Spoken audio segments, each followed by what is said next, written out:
In Maharashtra, the newly formed Eknath Shinde BJP coalition today won the floor test in the state legislative assembly.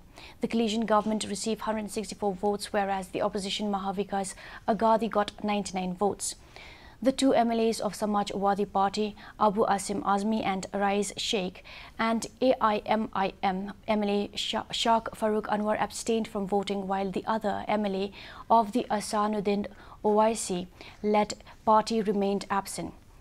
The day also witnessed another jolt to Shiv Sena as one more MLA, Santosh Bangar, switched over to the Eknath Shinde camp and eventually voted for him during the floor test.